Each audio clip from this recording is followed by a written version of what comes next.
What's up, guys? We are back. This is Beat The Line Broadcast, episode 36, UFC 303. I'm your host, Picks by Pegasus. Obviously, always here with Key 3 Picks and Dre V. And we have a very special guest, Lucrative. What's going on, my man? Welcome to the States.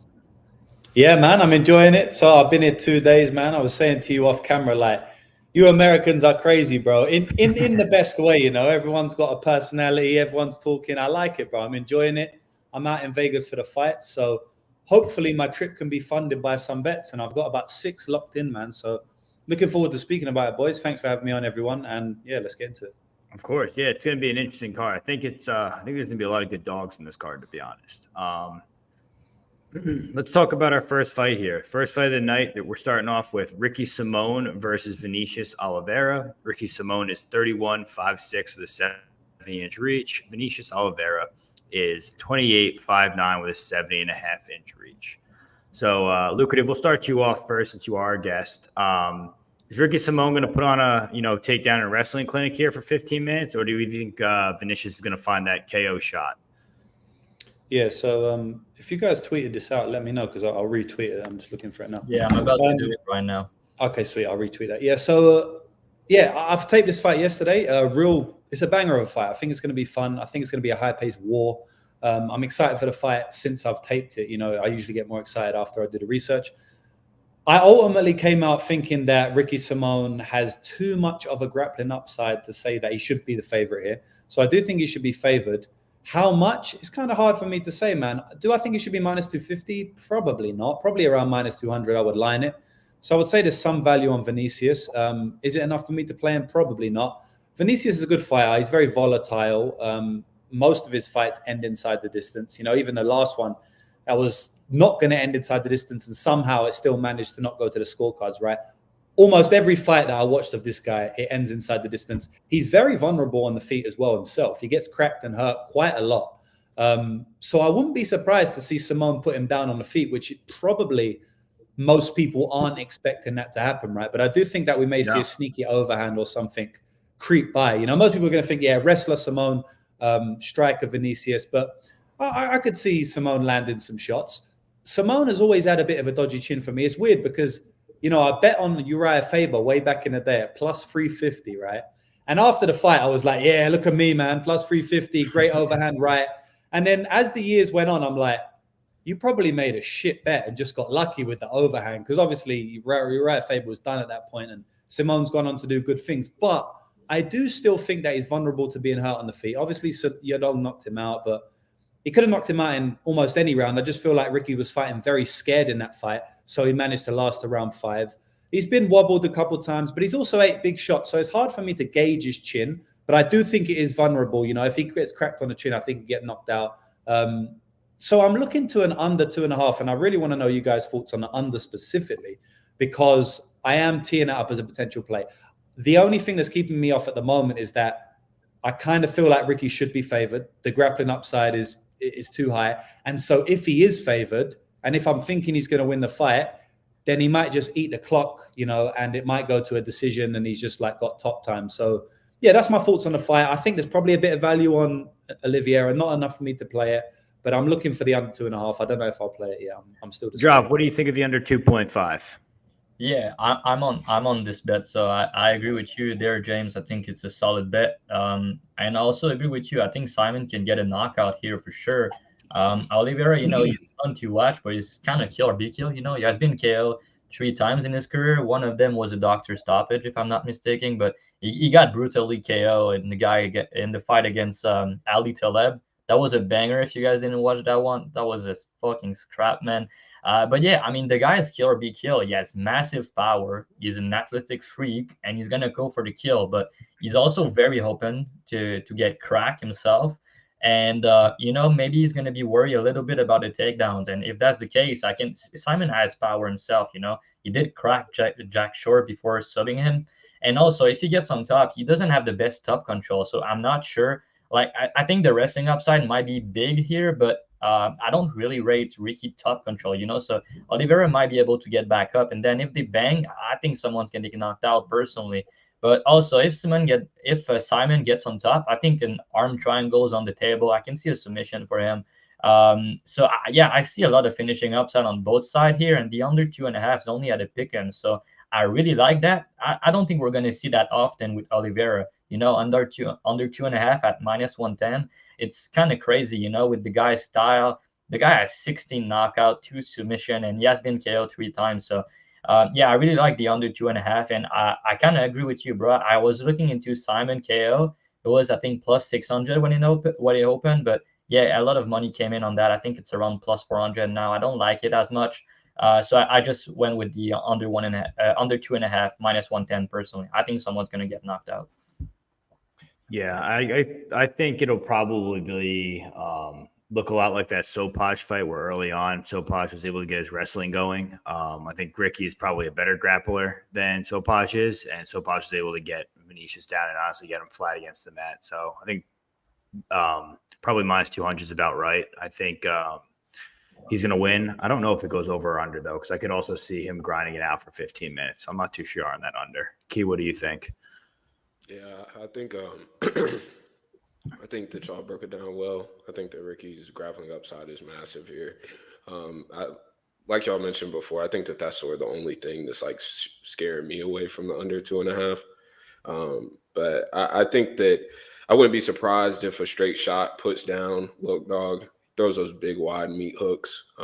Wouldn't be surprised if Ricky clips him with the right hand, standing early. But this should be a banger. I think this is a good fight to open the card.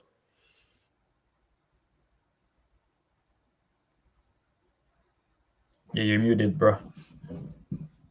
All right, my bad. Next fight, we have Carlos Hernandez versus, I was actually just typing in how to pronounce this guy's name, Tsuruya. Ray Tsuruya. We're going to call him Ray. Tsuruya, right? Yeah, I think that's it. But it's nothing easy. Yeah, Carlos Hernandez versus Ray. We'll call him Ray. Carlos Hernandez, 30, 5'8" with a 67-inch reach. We got Ray at 22, 5'6" with a 68-inch reach. The odds these two guys, Ray is -500. Carlos Hernandez is plus 375. Drop. Do you think a 22-year-old deserves to be -500 in his debut in the UFC? It's kind of tricky because that's a step up in competition to me, but he already fought somebody kind of similar. Me and he already talked about this one in DM a little bit. He fought, let me just see the name. The fight distance. Yeah. And yeah, I mean, the guy's pretty good, right? So I think he's close to the level of Carlos Hernandez, just Carlos has more UFC experience, of course. And the UFC are not doing him any favor, Tatsu Taira, now this big prospect, they're kind of using him. Nascimento, so he had tough strength of schedule, but he's been facing way better competition for sure. Pretty decent boxer. I don't really rate his takedown defense, but I really like his get-up game personally. I think he's very quick at getting up, and he did show up some good scrambles against Taira. He's not super easy to submit. Taira got him on the feet he cracked him bad. And Nascimento, we know his grappling's pretty good, and he's massive for the division. But yeah, this kid, Tsuruya, he's good. His grappling's pretty impressive. He's doing stuff that we don't really see often. But his striking is a bit questionable to me. His cardio a little bit questionable. The fight that got I saw a fight where he got cracked, I think in round 3, right? He showed good recovery, so that's good to see. But he didn't really he didn't really face a lot of adversity in his career, and his grappling is pretty good. But yeah, on the feet, he's very open to get cracked. And the only problem here with backing Hernandez is he's not very dangerous and he's small, So I think that Tsuruya is going to be able to, get the takedowns early, maybe get the back, and then I'm just not sure if he's going to finish or not. Carlos is not easy to finish, so maybe a hot take here. I think he wins a decision personally, and maybe the round 3 is going to be a little bit tricky for him because Hernandez is not he's not bad. He's all right, But UFC debut, we know how much sometimes these fighters at such a young age. We know Daniel Zellhuber, it's a good example. They shit the bed in the debut and then they come back and they look good. So yeah, I don't think you can get to -4, -500 on him, especially with the UFC debut, especially with the cardio concerns. and the step up in competition, plus he doesn't really have much striking. So yeah, Hernandez can probably have success standing, but again, he doesn't have much power, so I don't really see him knocking this guy out. So yeah, I think Tsuruya will win a decision, but to me, it's really a fight that I can see a couple. Oh, the plus 3.5 is 250. Yeah, I don't mind that. I don't usually play the point spread, but at plus 250, it's not bad, you know. If the fight go the distance, I think he can win a round, and I don't really see him finishing. But you know, he can get finished in round 1 as well. So then you're still losing the bet. So yeah, man, I'm excited for this fight to see how good this Ray kid is, but not a fight I'm really willing to bet, you know. That's actually exactly what I messaged you guys earlier today. I was waiting for that plus 3.5. I think I'm probably going to take that at plus 250 because I think he probably wins round 3, Carlos Hernandez, if he does. I think round 1 is probably going to be pretty bad. Round 2 will get a little bit better, and it's going to be probably a little bit better for this guy Hernandez as the fight goes on if he doesn't get finished early. Key, do you think anything different here? Yeah, I have Ray parlayed at I think like minus 395. I think that this line is about right. Grappling upside is massive here. I think that they can really push this kid if they want to. Dynamic grappling. I don't think there's necessarily Tyra level of push, but I think that you can push this kid. It's just very telling that they put him on the 303 card. I rate Climaco higher than Hernandez, and he still was able to eat that head kick in the 3rd and continue chain wrestling, and even won that round still on one of the judges' scorecards. So it wasn't like he just death gassed. He had 3 minutes and 35 seconds of control time in that 3rd round. I don't think that his cardio is super. I don't think that's questionable at all for me. I think the kid's a stud. Hernandez does have some good defensive grappling skills, and I would be scared if Hernandez was a guy that I thought could put anybody out with one shot or something crazy, but he's not some dynamic striker. I know that he has a boxing background, and that's what people were talking about whenever he was coming into UFC, but a guy hasn't had a KO in MMA. His hands are smooth, but he's not a guy that's stopping people. So I'm not too worried about him just getting stopped in the 3rd or something. Push come to shove, I think that he wins round 1 and round 2 at a very, very high clip, and I still favor him to win round 3. I think that if you favor him to win round 3, I think that's sort of an easy click, though, on Hernandez as a dog bet. But that's my take on it. At this point, I'm not looking to continue parlaying him or anything. I think minus 500 is about right. Lucrative, close it out. What do you think for this guy? Yeah, so unfortunately, boys, this is one of the fights I haven't taped on the card. And, you know, I can speak about them because I know both fighters, but I want to be honest. I haven't taped 3 fights on this card. One of these fights is this fight. Tsuruya is my boy. You know, I bet on him at Pick'em or plus 105 against Mark Climaco. And that was a close fight, you know, but I think he showed me a lot in that fight. You know, he showed he could push for 3 rounds against a good guy who has good defensive grappling. And I feel like, you know, what Dravi said is pretty spot on, which is it ain't a massive step up from Climaco, to be honest, the Carlos Hernandez fight. So, you know, people are going to say, you know, it's a massive step up in competition, UFC debut, you got to fade him. I don't think it is a massive step up in competition. It is his UFC debut, though. Minus 500. You don't be playing minus 500s for sure because it is his UFC debut. Anything can happen. But yeah, I'm going to pick Tsuruya. One thing I did look at before, I think yesterday I saw it, was the GTD. It's like plus 175. And yeah, I don't know. I feel like Carlos Hernandez has good defensive grappling, and I think he can survive on the ground, right? Tsuruya's not. I don't think Tsuruya is as good submission artist as Tyra, and Hernandez was fine on the ground against Tyra.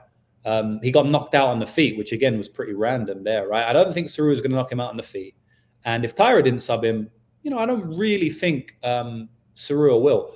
Nascimento ran through him. It is possible he can get caught cold. Anybody can. If I was going to play this, it would be a big plus money on a total, and there is one with the GTD. So maybe I'll look at that, but we'll see. Nice. I like that angle too.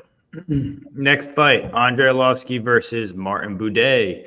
André Arlovski is 45'6'3" with a 77-inch reach. Martin Buday is 32'6'4" with a 77-inch reach.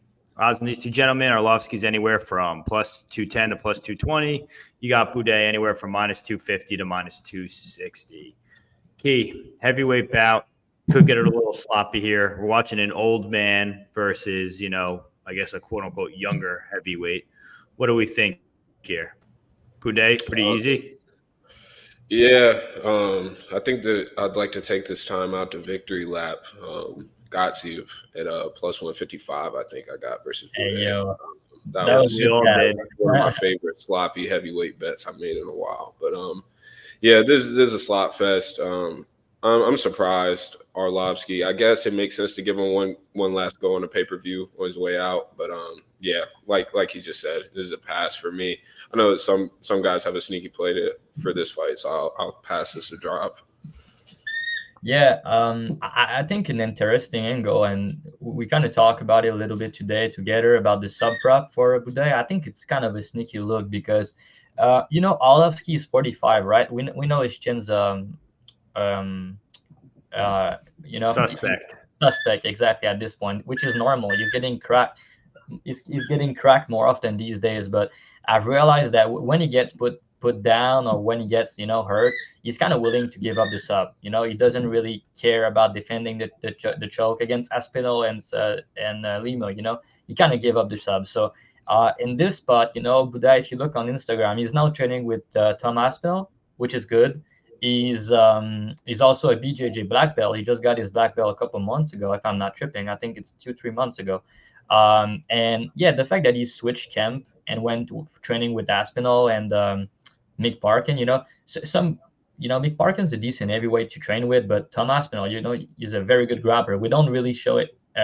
We don't really see it often in the UFC, but he's a very good grappler. So the fact that he's training with them after getting knocked out by Gaziev, and he looked bad. Like he couldn't do anything in that fight. That was a bad look. We all bet Gaziev at big plus money, but Buday, the only problem is he doesn't really shoot takedowns in the UFC. But if you look on the regional before getting into the UFC, he was shooting some takedowns. He has a good ground game for a heavyweight, and he's pretty decent grappler. So at this point in his career, I'm not sure Arlovski is really gonna really try everything to win. I'm not so sure. I'm gonna say that though, if the fight go to distance, we know Arlovski can be tricky for these guys, and I think if they go to distance, it's gonna be a close fight. Let me say that. So I can't get to minus 235 for Buday money line. I don't like that. But if you play a sub prop around plus 350, I think that's a good way to play it, because let's say he crack Arlovski on the feet. I think he's gonna jump for the sub if he does. And if you go for takedown and gets on top, I think you can get a sub. So I kind of favor the sub over the KO here, which may be a hot take. But yeah, I think Buday get the sub. But I don't like the money line, though. I think it's dog or pass for the money line. But at the same point, Arlovski's 45. I know it's heavyweight and these guys are lasting longer, but they're talking about a retirement fight for him too. But yeah, man, I think Buday gets a sneaky sub here. I think, like you said, he just became a black belt. He's in that, super heavyweight camp with Aspinall, Parkins, guys like that. And he's practicing that grappling daily. He's really heavy from up top. He beat Parisian with that key lock, I think it was, right? Or was it an Americano? But either way, I think the sub's pretty live here. I think it was plus 350. Now it's plus 300. I'm going to wait till FanDuel drops a line. Usually they're a little off. If they give us plus 450, 500, I'll probably play that. Lucrative, what do you think about this one? I think that Buday better try sub Arlovski, because if he don't, he's going to look like the underdog on the feet, and the motherfucker's minus 250 or 275. I got no idea how he's this big of a favorite. I'm massively shocked. Arlovski just went 60-40, 55-45 with Waldo Cortez Acosta at plus 700. And now you want to make him plus 200 and plus 300 to win via decision. At the end of the day, man, Arlovski has built his late career on beating fat heavyweights on the feet. So this is a fat heavyweight, and he kind of likes to fight on the feet, I do think that if he gets on top, he's just going to suffocate him, right? Like, he's a massive guy. He can probably just smother tap him. Like, legit, he could probably smother tap him. So I do think that the Buday sub, is a decent angle. But I can't rely on him to shoot takedowns, and I can't rely on him to get takedowns either, to be honest. I can rely on him to gas after 1.5 rounds, and I just feel like Arlovski's the better point fighter. He's perfected his point fighting style against these type of heavyweights, and I think round one will be tough because Buday comes out quite strong. He's quite good in round one, but he always gasses out a lot more than Arlovski, and Yeah, man, I think Arlovski, I'm taking one last shot on the Arlovski train here. I made a lot of money betting Arlovski decision over the last 5 years. I bet him against, the notorious robbery against Jake Collier. I was on the side there. It's so crazy. I literally said before that fight, Arlovski's probably going to win a robbery here. I said that, and then it happened, right? I'm like, everyone's going to say, oh, yeah, how can you know it's going to robbery? I just thought it'd be a close fight. And Arlovski always wins those close split decisions, at least in the later half of his career. Every time he goes to a close decision, he wins it. He's got that good style that, he puts stamps on the end arounds and stuff like that. So, yeah, man, I'm betting Arlovski decision here. Could look stupid if he gets taken down, but I think it's a massive, massive price.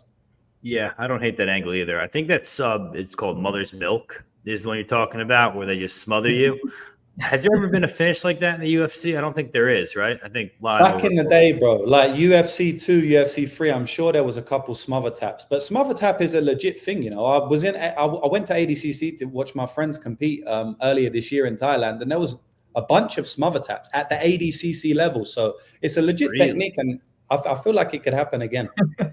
That'd be hysterical if it did. Bro, imagine you call that and it happened. You look like an idiot. Yeah, I should put something on it just in case it happens, because I'm not betting it. Oh, my God, imagine that. All right, next fight, Michelle Waterson-Gomez versus Jillian Robertson. Michelle Waterson-Gomez is 38.53 with a 62-inch reach. Jillian Robertson, 29.55 with a 63-inch reach. Right now, you can get Waterson anywhere from plus 160 to 165. You can get Robertson anywhere from minus 180 to minus 190. Key, or I don't want to call it low levels girls MMA because it's Waterson, but at this point it is low level girls MMA. What do you think here? Yeah, I put this out early, I think yesterday. Waterson money line is a side for me here. I'm not high on either, but I'm also not putting a shit ton. It's not like Jillian is going to butcher Waterson like she did, or like she just got butchered against Rodriguez. This is a pretty simple spot to me. Waterson, one thing that you can say throughout her career, has she been the most powerful girl in the world? No, but she's always shown good defensive grappling. So this isn't some mismatch, and I think that this is lined as if it's a mismatch on the ground, and it's not. In striking, Waterson's going to win the minutes. Jillian's pretty junk on the feet, in my opinion. I don't think there's a lot of process. I think there's just a lot going on to try to get the fight down to the ground. I think that Waterson wins this 29-28, potential even for 30-27. I think Robertson sub is the only way that she can look like a wide favorite here. So due to that and due to the fact I don't think that she's going to get subbed, if Waterson shoots for a takedown, I'll probably fucking suplex my TV. But yeah, Waterson money line at plus 162 is what I got. I'm happy with that. Yeah, just to take what Maestro just said, I agree with what Key said. I think the takedown defense of Waterson is going to be there all day. She'll pick her apart on the feet. And Jillian, if it goes the distance, is 2-6. I'm happy with a plus odds bet on Waterson here. Lucrative, what do you think? Yeah, so, man, I wrote in my breakdowns earlier this week that I posted on my website. Haven't posted them yet, but I write them down as I take. And I wrote that I really want to take the shot on Karate Hottie. Yeah, there's a clear stylistic path to victory for her, which is the defensive grappling. She's clearly the better point fighter on the feet. I'm almost certain that she'll win a point fight on the feet. The issue, though, and this is, what I wrote word for word. I want to get it up because I don't want to miss anything, right? I wrote, I want to take the shot on her. All right. But she is 40 years old. She's a devoted wife and mother, which takes its time and mental, physical effort. She's coming off a career-altering beating last time out and has never fought a submission threat like Jillian. So when you add those four things in, I've decided to pass on it. I'm going to be pissed off if she wins because I really did want to take the shot, but I just can't look past those things here. But, man, good luck, Key, because I think it's definitely the side. I really wanted to do it, but I'm pussying out, man. But, yeah, I'll pick Robertson to get a submission after looking bad. I think it could be a rerun of the Lemos fight where Waterson's winning the fight, she's looking fine, and she just gets subbed off a singular moment. So, yeah, I'll pick Robertson to make the submission in round 2 or something after looking terrible. Yeah, I played Waterson money line as well. I just think that, so you mentioned the age. Age with women doesn't worry me as much. The mother part definitely does. So I think you're right about that, taking all the time away, everything, all the focus, stuff like that. But I don't know, for age-wise, I don't know. I think with women, they kind of get a little more longevity in their career with that. I don't know. Okay, all right, Drop, what do you think? Yeah, we're kind of boring. We all agree. I think she's the side too. I'm curious to ask though, did you guys think she won the Pinheiro fight? It was a split a year ago. Waterson Gomez. Close fight, bro. Yeah, that was close. Yeah, I don't think she looks pretty. She didn't look washed to me in that fight, but the fight after she got beat up pretty bad, like James just said. That was crazy beating against Rodriguez, so that was crazy. But to me, one thing that really stuck out is I think her takedown defense is pretty good, man. Like I think it was 70% on paper, but then you watch the Carla Esparza fight. Carla Esparza is a much better wrestler than Robertson. It's not even close. She went 1 for 10 on takedowns. Pinheiro, she's a strong judo girl. In round 1, she can take a lot of these girls down. She went 0 for 5.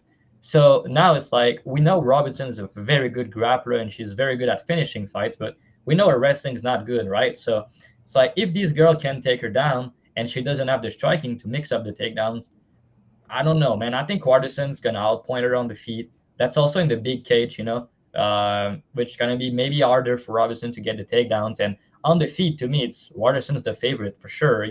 Robertson's very hittable, but she doesn't really shoot. I mean, she shoots takedowns.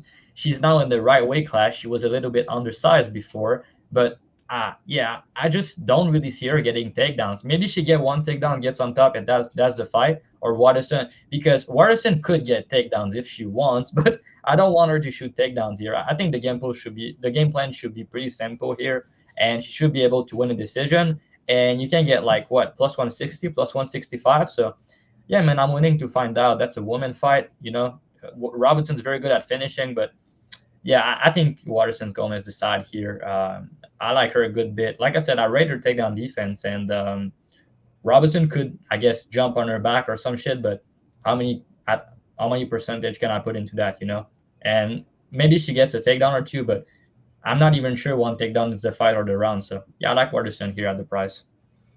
Okay, let me ask you guys a question, because I was thinking, because I'm not confident enough to play the plus 160, but I thought to myself, maybe I play the decision instead because I'm getting a bigger price, right? And I was like, all right, let me compare the decision. So the decision is plus 230 on Bet365 and money line's plus 160. So I actually like the decision better. What do you guys think about that? Do you give her much upside for the knockout or the finish? It's funny you say that, because I asked, I think, 1 day ago, before I play Waterson, because the price dropped massively, James. I don't know if you remember, but the price dropped down to like plus 130 or something like that, right?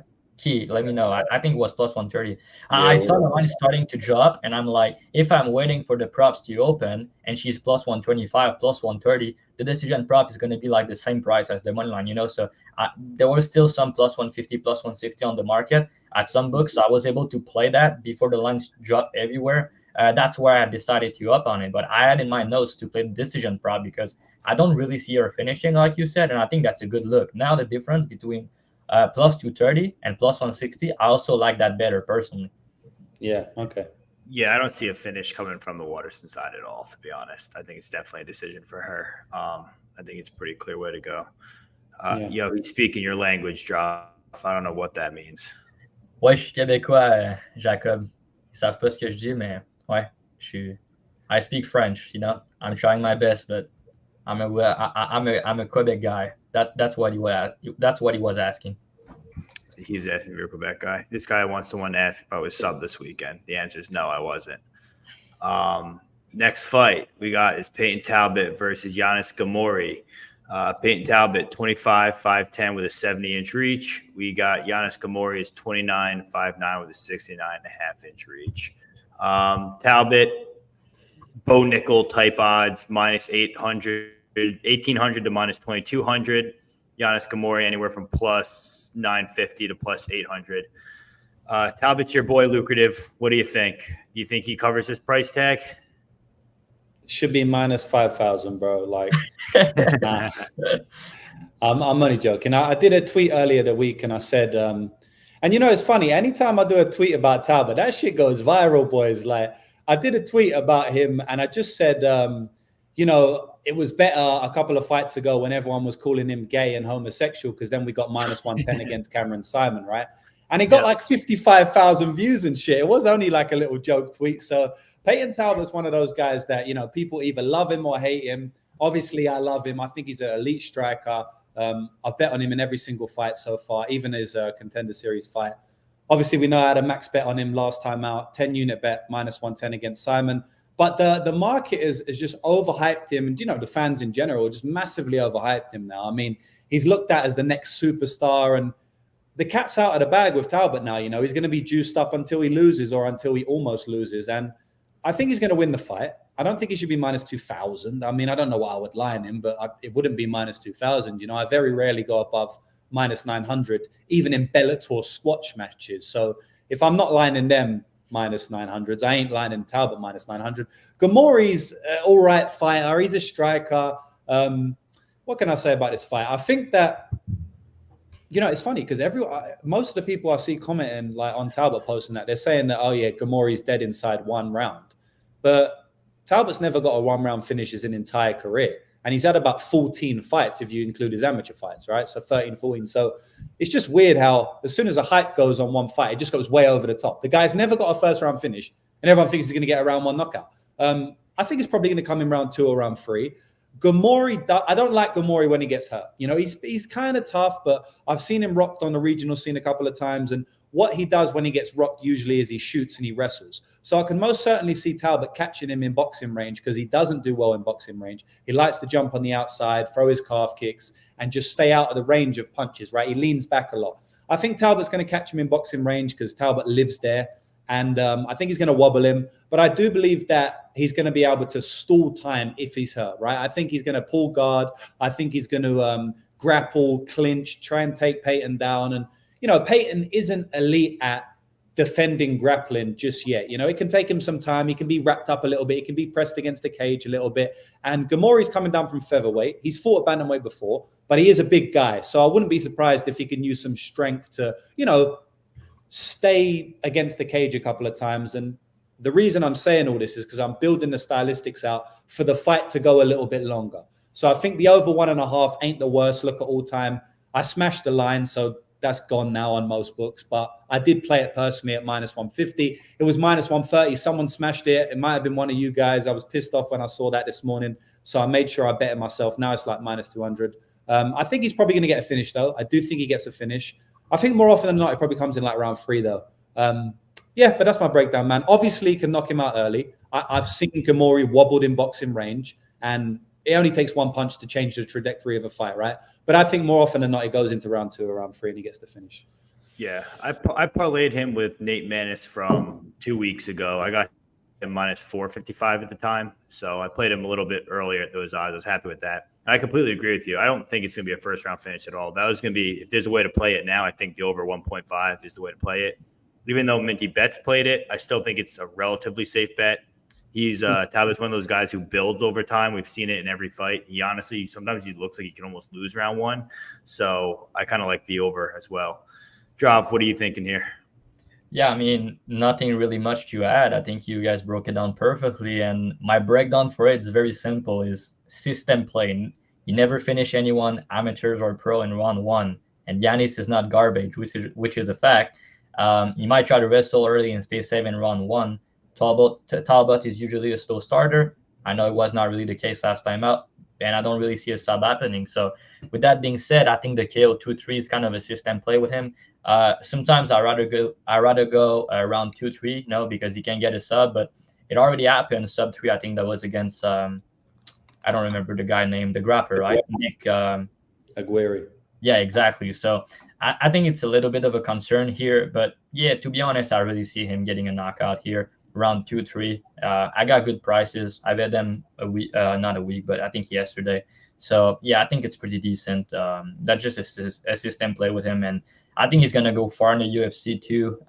He has that mix of like elite chin, elite cardio, and he has power. So that's something we know in MMA. It's crazy combination. So yeah, I think he's gonna go far in the UFC, but. Yanis can wrestle a little bit. He's big, and he's not a bad striker. He's just gonna be outmatched here. I know the Simon fight was scary because I bet Talbott at the pick'em and I bet KO2, KO3 as well. And bro, the KO2 was plus 1100. I cashed it, but I thought he was about to get it done in one. And we know Simon's pretty tough, so that was impressive. But he doesn't really fight like that normally. He kind of take his time early, and Giannis probably gonna try to, mix in the takedowns. He does wrestle a little bit on the regional, but like you said, James, he has been cracked a couple times, which is a concern for sure. He could get it in one, but yeah, you can't really play. Round one is like minus 200, which doesn't make sense to me at all. I don't agree with that. I think the over 1.5 is also decent, but I like the KO 2-3 for a Talbot here. Key, anything different, or do we cover this all pretty well? Yeah, I don't really understand these round props. I personally have Talbot at minus 455, parlayed for like a total of damn near 6 units. But this is, last fight we were talking about Talbot. I called him at plus 100, but people were talking about him like he was Josh Van, dropping round one every fight. And now round one is juiced to hell. So, this doesn't really make sense. I think round two, round three is the only way to play this at this point. Do not use the money line as a filler. In MMA, that just should not be a line, period. So, yeah, pass fight for me outside of the early parlays in round two. Yeah. All right. Next one here. Charles Jourdain versus Gene Silva. Charles Jourdain is 28. He's 5'9" with a 69-inch reach. Gene Silva is 27, 5'7" with a 69-inch reach. Right now, this fight is lined at a pick'em, so minus 110 apiece. They're making you pick a side. It's a coin flip fight. I kind of think it's a coin flip fight as well. I'll go first. But I think if I'm going to play someone, I liked the early odds. If you got, plus 170, plus 160, plus 150 on Gene, I think that line kind of makes sense. But I think if this had a pick-em price, you got to play Jourdain here. I think he's the more proven fighter. He's fought a better strength and schedule. I think when you look at the way his striking is with the kicks up the middle, the knees, everything like that, I just like the way he strikes. He's good on the ground as well. Not that he's, the better BJJ person by any means, but I think he can handle his own on the ground. So I think you got to play the more experienced guy here. Key, what do you think? Yeah, I had Gene at plus 180. I think I'm happy with that price. I don't see Jourdain being able to justify that price tag 9 times out of 10 in this fight. Jourdain's going to fight close. I think this is a close fight. I think pick'em is correct line, honestly. But plus 180 was just a stupid price in my opinion. Gene Silva's going to come forward, strictly retard vibes and retard strength. What could go wrong? I think that this is a smash spot, but it will be a fun banger. This is a perfect card for it to be on. So, but at pick'em, it is a pass for me. Yeah, this could be fun. This could end up being fight of the night, I think. Lucrative, how about you? Yeah, I think the line makes sense at minus 110. It's just not a fight that I want to play any money lines. I think it's a volatile fight. I think it will be decided by big moments, maybe cardio on the Jourdain side, but he's going to have to come through some fire. I think the intangibles are going to win the fight. And it's always tough to judge what intangible rules. Is it the chin that wins, or is it the cardio, or is it the big moments? It's kind of tough to predict that. It's easier to predict stylistic wins, but I don't think this fight will come down to stylistic, because I think stylistically both of them have good path to victory. I don't mind the over. I think both guys are very tough. I smashed the line again. The line's moved. I wouldn't play the line now. But I did actually play the over, but I wouldn't tip it out. I wouldn't bet it where it's at currently. But I just think both guys are super tough, man. So it probably goes to a decision, but should be a decent war, to be honest. Job, what are you thinking here? Yeah, you don't know how to mute your mic anymore, Peg. You're doing the double mute. You're muting the stream and your mic. Did the button make the noise when I did it, or should I be using the computer? No, it doesn't make the sound. You could just mute on the stream directly. But yeah, you guys know already. Charles Jourdain's my boy. We talk about that I'm from Quebec. There's not a lot of fighters in the UFC from Quebec, but there's 2 on this card. There's Charles Jourdain and Marc-André Barriault. So it's going to be good to talk about them, and I have a good read on them as usual. And I'm not going to just bet them because I'm biased, In fact, I didn't bet Charles Jourdain here, but I think there's some couple good props that stand out to me. So at first, when they opened the market, they didn't really open the props the right way with the read I had on the fight. I went into tape because I wanted to bet Jourdain here. And I actually thought that the price might flip and he might become the underdog. And if that was the case, I would potentially have bet him. But I think minus 110 to minus 125 on Silva is probably fair. It's going to be like Jourdain's going to win more volume. He's going to win round 3 probably. But, Silva has more power. It's going to be like minute versus moment type fight. I don't really see any guys having success with wrestling or grappling. But they're both pretty tough, very durable. I like your over here, James. I think it's pretty decent. And if there's a finish, I think it's going to be Jourdain round 2-3. If you want to play that KO2, KO3, I think there's some big ass number. We know how dangerous and how crazy Jourdain can be in round 3. That's kind of his thing.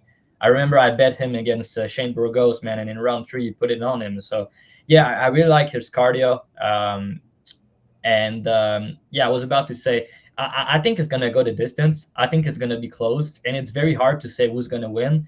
But there were some early price that didn't really make sense to me. Jean Silva by decision was plus 400, and Charles by decision was like plus 125 or something. I was like, what is the market seeing here? Like, they're saying basically Charles has like all the decision equity and Silva has more finishing upside, and I kind of disagree with that. Jourdain is very durable. I don't think Silva is going to finish him. And if you go to this distance, I think it's going to be like a 29-28 type fight. So I don't really like any side at the minus 110 price. But at the current price, the decisions drop to, you can get like plus 300, plus 310 on the decision on Silva. I think it's still decent. But yeah, I think you go with either Silva decision, or you can sprinkle Jourdain around 2-3 KO. It's some big prices. I don't know what it is right now, but that's a guy that you want to bet is round 3 because the way he put on the volume in round 3. He's kind of a crazy guy, So yeah, I think it's also decent for that. Silva's fighting nerds, guys. They're watching a lot of tape, so maybe you try to wrestle here because Charles doesn't have good takedown defense, but he has very good get-up game, very good submission defense. So I don't see a submission by either guy. So if there's a finish, I guess it's Charles by knockout late, which is why I say maybe around 2-3. But overall, I think you go the distance. I think it's going to be very close. So I don't like any money line, 50-50. I don't like it. But Silva by decision, I think it's a good value. Nice. And before we move on, we actually just hit 200 subscribers. We appreciate all you guys for watching. Please like, subscribe. We're here every week. We break it down. We give our picks out. Well, I do it for free. These guys all have their own programs going on. I mean, we're here to help you guys make money. We do it for free every week. Moving on. Next fight. Cub Swanson versus André Fili. Cub Swanson's 40 years old, 5'8" with a 70-inch reach. André Fili is 34, 5'11" with 74-inch reach. Right now, odds got Swanson minus 200 to minus 210. You got Fili anywhere from minus 240 to minus 260. Honestly, starting this, I'll just start this one off because I'll be quick. Pre-tape, I was thinking Fili no-brainer when it was like minus 150. Post-tape, I'm probably going to find myself betting Cub Swanson here. I saw the line get up to plus 220 at one point. Probably will still play it at plus 210. I was kind of waiting for the KO prop on FanDuel to see what we get. I mean, André Fili is one of these guys where if he doesn't finish them in round 1, he's getting smoked. And we're watching him. He got smoked 2 months ago by Dan Ige bad. And I think this could kind of look very similar to that, where Swanson, I mean, you look back at the fight where he fought Joaquim Mean Hakeem, and sure, he lost that fight for sure. The judges somehow gave it to him, but he didn't look like that washed up for being 40. Age is definitely a concern here, but if we're talking about like someone who's got a 40-year-old's chin, I think it's Fili here. So I think it's got to be dog or pass. Drav, what are you thinking? Yeah, I don't have a strong read on this one. I saw the under got kind of nuked, so yeah, I kind of look at you, James. Maybe you're gonna have to say something about that. But yeah, to me, it's kind of hard to say because yeah, Cub is 40. Fili's old himself, a lot of mileage on these guys, and I think Fili Chin's not great. Shout out Danny Gay, moneyline, KO prop. That was fucking good money there. But yeah, bro, to be honest, I don't have much to say here. Cub Swanson body doesn't take the shots as well anymore. He hates leg kicks. He can take them in look likes.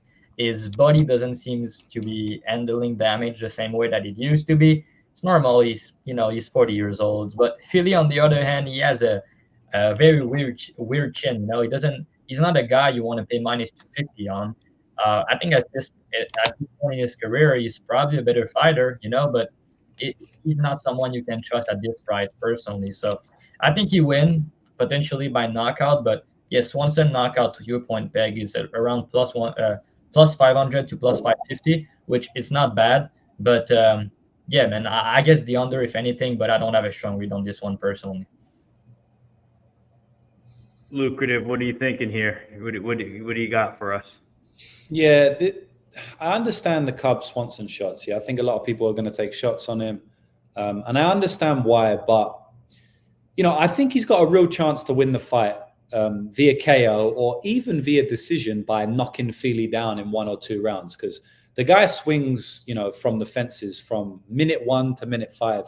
If anyone wants to just have some fun, regardless of tape study, go and watch the Doo Ho Choi versus Cub Swanson fight. That's like an all-time legendary UFC fight.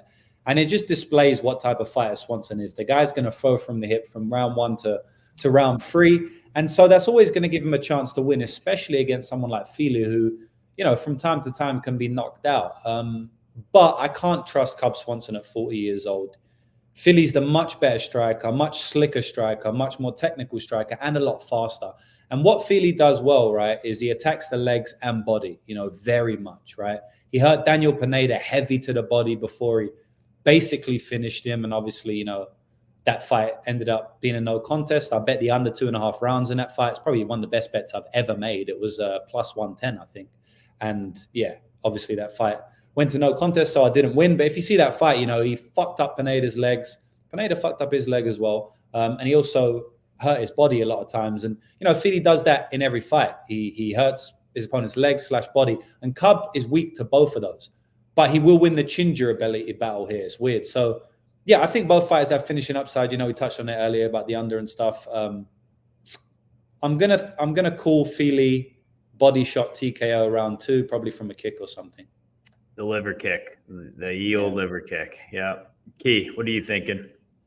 Yeah, Fili at minus 250 is a little crazy. This is a pass fight for me. I feel like we'll get some exciting, flowing striking, but I don't have any real conviction on anything for this fight, so it's a pass. I wonder what's the prop for just the fight to win by KO? What's that looking like? In the meantime, Key, you want to look that up for me for a second? I'll move on to the next fight. I want to see what that KO. That could be an interesting one. I think if one of them wins, it's both going to be by KO. Next fight here is a good one. Am I fucking unmuted? Plus 100.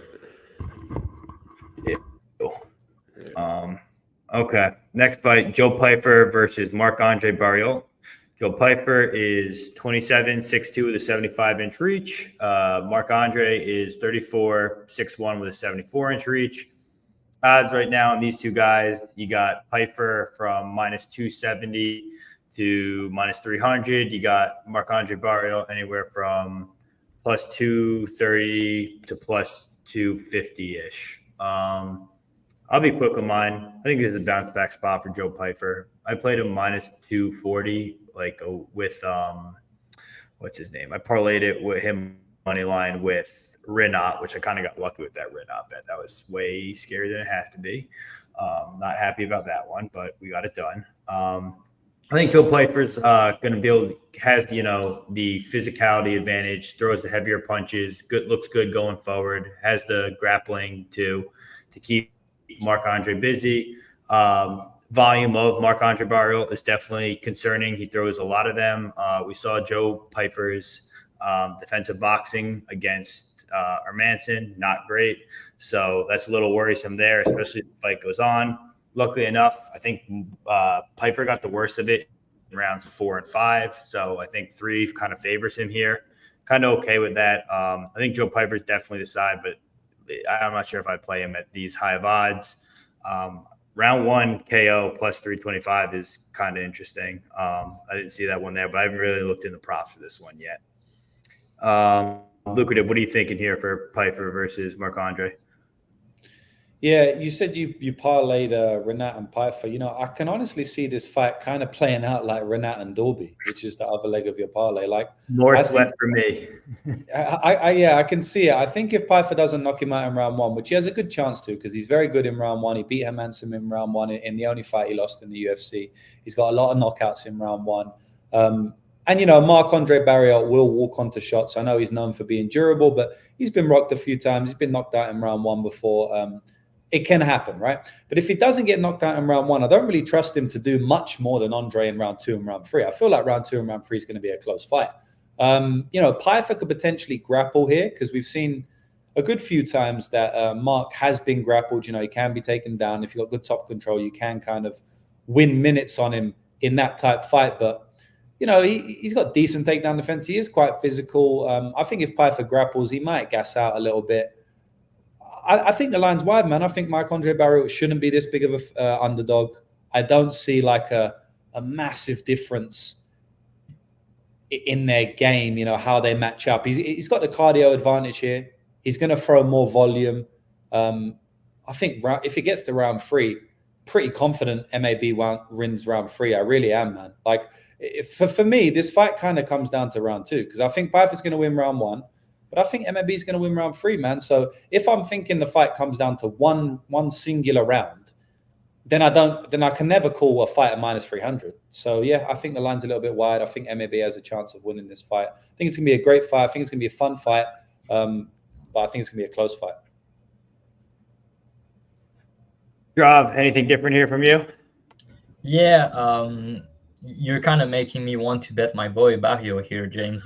You know, I'm very hesitant because to me it's a clear dog or pass situation. You know, Barriault is a guy that uses cardio as a weapon to break people late, and we know Pyfer's a guy that potentially is going to break late. So stylistically, that's that. And Barriault's pretty durable. The Chidi fight's on my concern here because he got knocked out in round 1 in that fight, and that's not something that's supposed to happen with a guy like Marc-Andre. Maybe it was just one-off. Who knows, right? Chidi hit hard early, but so does Pyfer. So I think Pyfer has a good chance to knock him out, just finish him in round 1, which is why I'm hesitant to play Barriault. But let me say that if he doesn't finish him after 1.5 round, the fight's going to get sketchy, man. Like Barriault's cardio, volume, and pace as the fight goes on is very hard to deal with. And also something that I didn't hear people mention this week is how fighters going to bounce back after a first UFC loss. You know, Pyfer, he had a lot of hype, main event spot, everything, you know. He was Joe Pyfer. Everybody was behind him. Now you lose in the main event against Robertson. How's the motivation now? You know, how he's going to bounce back after that loss? How he's going to take it? Nobody does it the same. Maybe that's just more motivation and you come back better than ever. Or maybe he's just going to lose streak now because he doesn't trust himself. He's scared to gas, or who knows, right? But yeah, he's also pretty strong, Pyfer, you know, good grappler, etc. So I understand why he's the favorite, but to go past 65, 70% on him, it's kind of wide. So I think Barriault is the money line side, but I'm not sure I'm going to get to a bet. The line kind of dropped. At some point, I thought it was going to get to plus 300 because people parlaying every big favorite these days. So at some point it was plus 270 or something like that. So I was waiting and my price was, yo, if he gets to plus 300, I'm going to have to play him now. I have no choice because I like him. And I also agree with you, James, that he probably win round 3. So if he doesn't get finished in round 1, but he lose the first round and he comes down to round 2, you got the plus 250-ish dog, you know, so that's a good bet for sure. Also, Barriault's taking his career very seriously, man. He's a Quebec guy. You know, for like the last 2-3 years, he's at Stanford MMA. He's getting outside training with a lot of high-level people. He's traveling, etc. He really wants to make a career of this. He wants to go to top 15. He's not just someone that just go out there to fight and doesn't care about losing. He's really putting the effort and everything. He's in good shape. So yeah, man, I think he's the side. I'm just not sure if I'm gonna play him or not. I'm gonna watch the line. Now it's around plus 230. Yeah, maybe some people parlay Pyfer again, and the price go up. So I'm gonna wait and see what's going on with that. What if you guys think he wins round 3 at a pretty high clip? What is the spread for this fight? What are the odds on that one? Because if he wins one round, then there you go. You kind of got your answer there. The problem, to be honest, with the spread more often than not is the limits are shit. So I'm sure, James, you can't really tip them. Maybe. I never play spreads. Yeah, I've never played one, to be honest. I'm gonna tell you what's the odds still. Maybe it's good and we don't know. Bro, it's very bad. It's plus 110. Fuck that. Yeah, you better play the money line. And at some point, if you think like the fight go the distance and you win a round, why not the fight? And you're paying plus 110 rather than plus 250. That's a big difference, you know. So, and you can still get finished in round 1, and then you play a plus 110 rather than a plus 250. So, yeah, I don't like it personally. Definitely. Key, what are you thinking here? Yeah, anything different?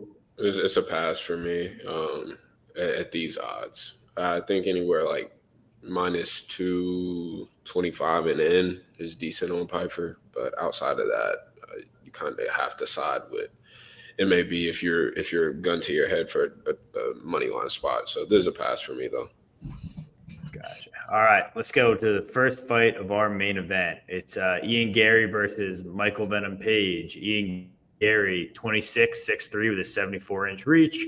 Michael Venom Page, 37, 6'3" with a 79-inch reach. Right now, you can get Ian Garry anywhere from minus 137 to minus 155. You can get MVP anywhere from plus 135 to plus 110. Key. MVP is going to make this way more difficult than it has to be for Garry, right? Yeah, I don't really understand what people are thinking Garry is going to do to him standing. I mean, leg kick upside is there, yes. But outside of that, I mean, nobody is putting on full boxing clinics against MVP. I think these are a tough puzzle for everybody on earth to figure out standing. I think if you're betting Garry here, I think you have to sort of hope that he puts on his wrestling shoes for at least a little bit, whether that be just to break up rhythm. But 15 minutes of kickboxing versus damn near anybody in the world, MVP at dog odds. I don't care if it's a slow-paced fencing match or there is chaos. I favor MVP here. So this is an easy click for me. I think I got plus 126. I'm happy with those odds. I think it actually went up a little bit. I saw earlier today. It still is plus 135.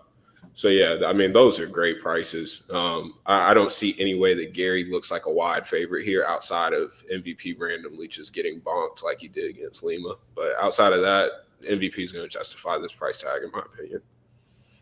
I'm on MVP as well. I also would like to bring up the attention that this is the first time Ian Garry's fought someone that's bigger than him and probably a better striker than him. So I think he's going to cause a lot of issues. I mean, we saw the shitty fight that he had against Jeff Neal. I mean, I just think that MVP at this price is going to be pretty interesting. Obviously, there's a common theme with guys coming over from promotions. You know, we saw Chandler versus, what was it? His first fight in was Hooker, and he smoked Hooker. And then they gave him, what was it? Did he get Gaethje or Poirier next? But either way, both those guys beat him, right? So I don't know. It could be a big step up for MVP, but I don't even see it that way. I played plus 120, and I think I'm happy with that. I'm surprised it's going the opposite way. Lucrative, what do you think for this one? Yeah, so. Oh, you just kick him? No. All right, Drav, you go, and then when he comes back, we'll let him go. Yeah, I'm gonna go. We're kind of boring here. We all agree again. I think MVP is the side.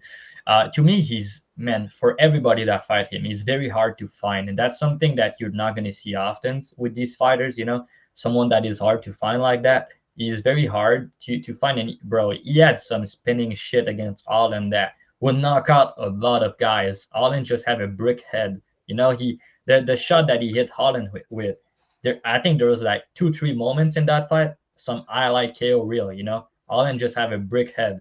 And I give you a shout out, James, after this fight, because you were one of the only guy that I heard talk about MVP can make him look stupid on the feet. And bro, that's exactly what happened. I was not expecting that personally. I was thinking maybe the UFC debut, maybe the grappling of Allen. I just passed on the fight and I just watch it to see what's going on. MVP is 37 now, so I had some concerns about that.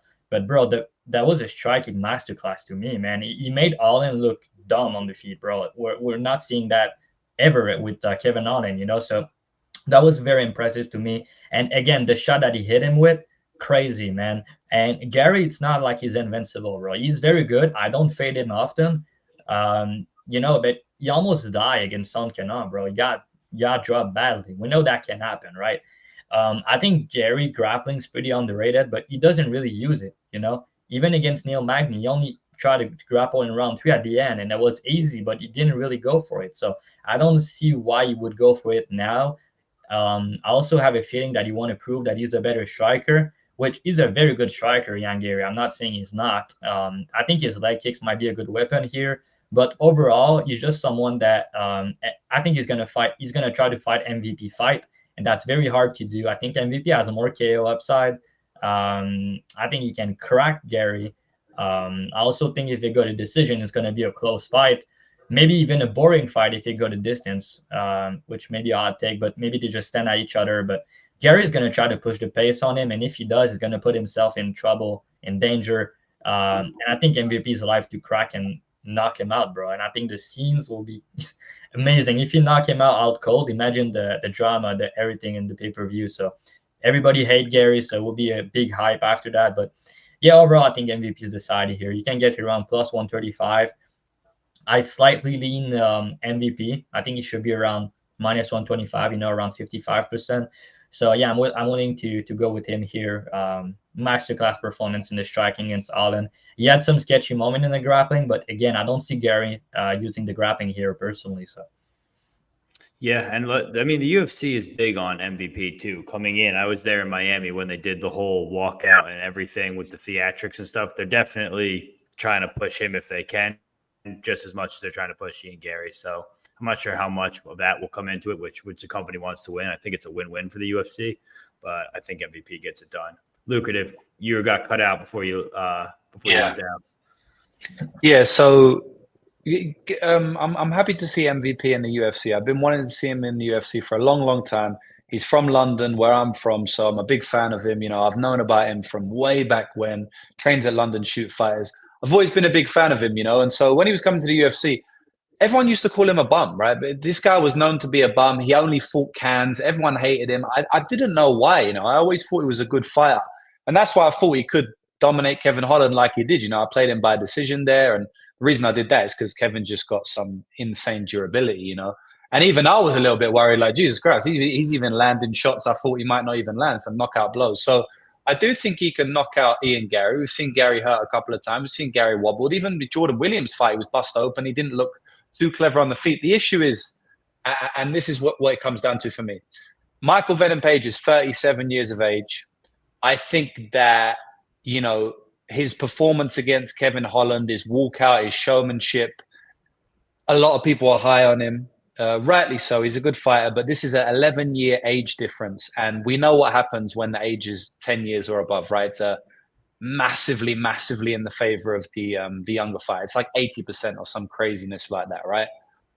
I believe in Ian Garry as a fighter. I think he's a very good fighter. And I think he's one of those fighters where he potentially could fight to the level of his competition and he could potentially improve fight to fight. 26 years old, man. We look at him like a veteran almost, but 26 is young. Peyton Talbott, we look at this some young kid, right? Young kid, wow, he's going to improve so much. Peyton is 25 years old and Ian Garry is 26 years old, right? I think Ian Garry will improve massively fight to fight. He has all of the grappling advantage in this fight. I've seen a good few times in MVP's career when he's taken down, he ain't got a lot from the ground, man. He plays from his guard. He doesn't have much. He doesn't have great get-ups. Kevin Holland, let's not forget, Kevin Holland did have him in some weird, strange rear naked choke type situation. And Kevin ain't really that type of grappler that he's going to take you down and rear naked choke you. He might cinch up a DAS when you shoot in on him, but he ain't taking you down and getting you to rear naked and stuff like that too much. So I think Gary's going to win the fight. I think he's going to do what he needs to do to win the fight, whether that be grapple, whether that be take away Michael Venom Page's lead leg. I just think he's going to do what he needs to do to win the fight. So, yeah, I'm going to pick Ian Garry to win the fight. It's going to be sad to see MVP lose because I'm a big fan of him, but I think he's coming into the UFC a little bit too late. And I think Gary's surging at this time. And we're going to see improvements from Garry from fight to fight, in my opinion. And I don't think we'll ever see an improvement from MVP at this stage of his career. He's had a long combat sports career, a long kickboxing career before he even started MMA, a long MMA career. He's just fought bare knuckle. He's got like about 5 boxing fights. Like the guy's been through the ringer. He's definitely not in his prime anymore. He's probably a couple years post that, despite what we saw against Kevin Holland. He's just a much better striker than him. So I think one guy's going like that, one guy's going like that. And unfortunately, I think it's going to be too much for MVP. But hey, I'm not saying this is a lock for Garry.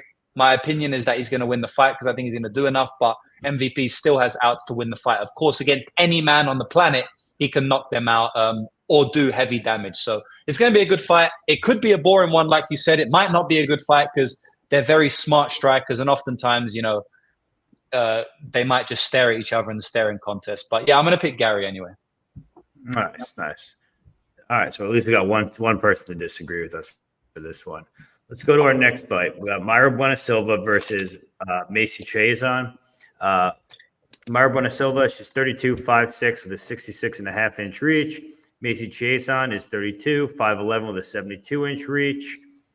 Bueno-Silva is anywhere from minus 100 to minus 115. Chiasson's anywhere from minus 102 to minus 115. So this is set up just about a pick 'em as well.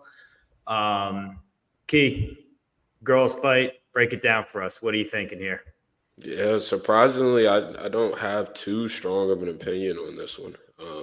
I think that I think that the line is probably correct at this point. If you got an early line on Macy, props to you. But I think there's a spot where it feels like Macy is going to figure out a way to get subbed here. Bueno-Silva's front choke series is just nasty. I mean, the way that she snatches stuff up is just sick.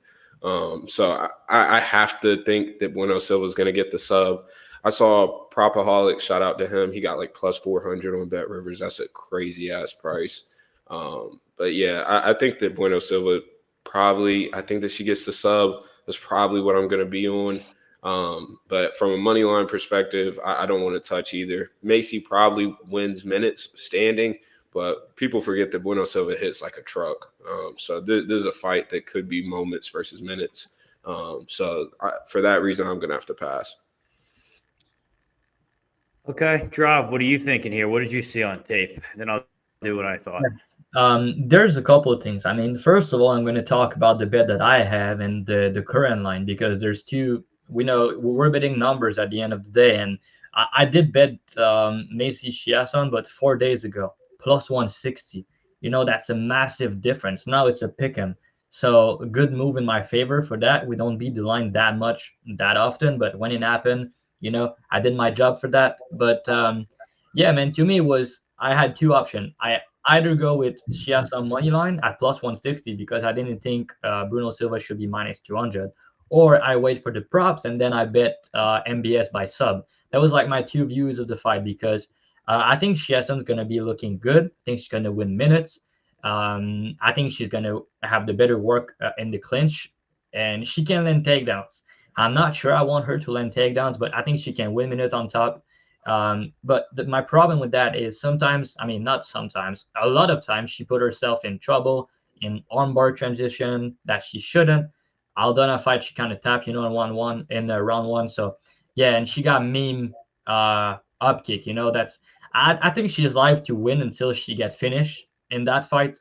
I think Bruno Silva has more finishing upside than her, but if she doesn't finish the fight, I think she loses. So overall, I think the moneyline side was the early Chiasson price, plus 150, plus 160. I think that was like an easy click for me. I mean, first of all, she's 5'11" with 72 each reach compared to 5'6" with 66. So that's a big difference.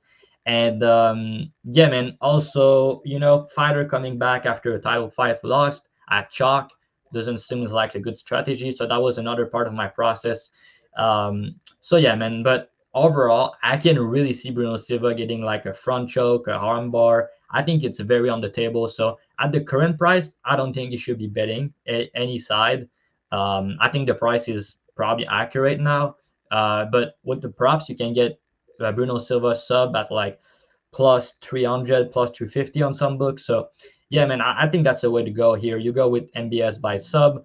I think that's most of their path to victory. So yeah, man, I think that's a good look, and she's very live. I think, let me put it that way, if she wins, I think more often than not it's by sub, and if she loses, it's by decision. So my thoughts process where it's a woman fight, more often than not they go the distance. I know Bueno-Silva is an elite finisher, but coming back after a title loss, she kind of gas out, but she has some gas out herself sometimes. But I think she's going to be winning minutes and probably wins a decision.